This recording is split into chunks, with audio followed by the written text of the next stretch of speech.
What's going on? It's your boy Sermon at Sermon's Domain on Twitter. The debut project from OVO's mysterious group, DVSN, has arrived. September 5th was supposed to come out April 1st, but it was pushed up and came out this past Saturday.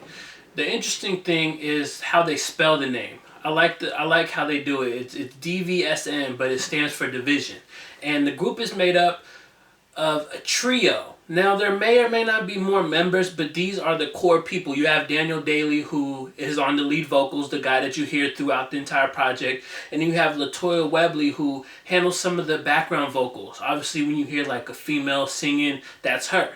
And then the production is done by 1985.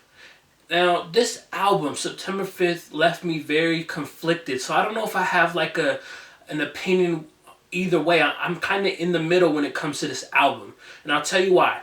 The good thing about this album is that all of the people involved are very talented. The production is amazing. 1985, he can produce.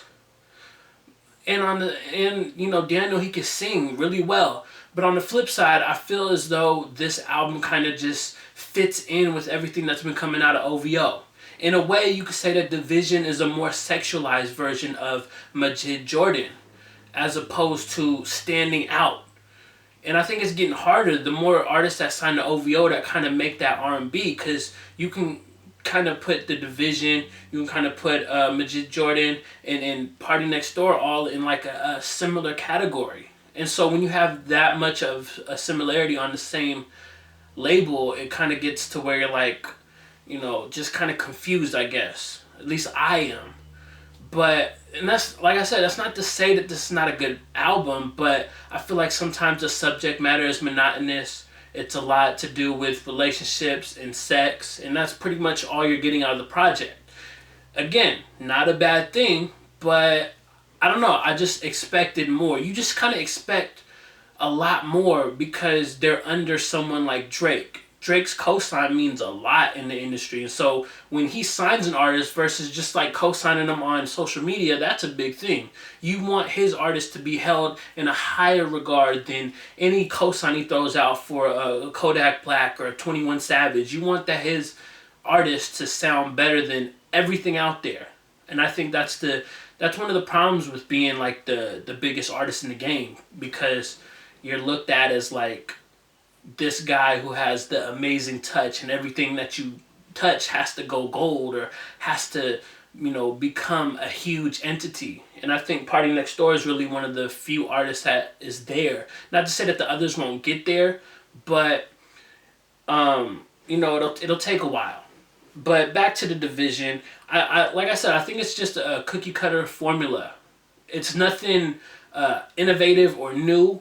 It's just the people involved, the production, and then the voice. But ultimately, a lot of the songs pretty much feel like just regular R&B songs that you'd hear from someone else on OVO, or a Bryson Tiller, or maybe even a Jeremiah. But I do want to praise the album because there are some standouts. One of the biggest standouts for me was Angela. It's a record that I think if anybody has ever dealt with the complicated woman, they can appreciate. The other thing I wanted to highlight, which is more of a production thing, is towards the end of With Me, there's this mean bass line that comes in, and it sounds so spooky. It reminded me of like the Scooby-Doo TV movies, if you've ever seen those, like Scooby-Doo meets the Boo Brothers. If you haven't seen that, I think you should go to Amazon, pick it up, or Google it and try to find a stream, whatever.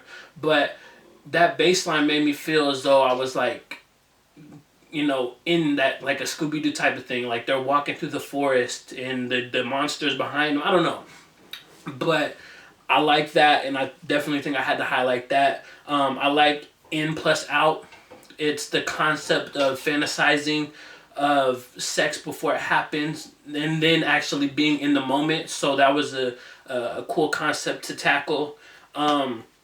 Ultimately, I feel like this might grow on me more. September 5th is an album that the more I listen to it, the more I'm starting to enjoy it. But I don't think there's certain records that are really growing on me. I think it's some of the records that I mentioned that are really standing out more and more.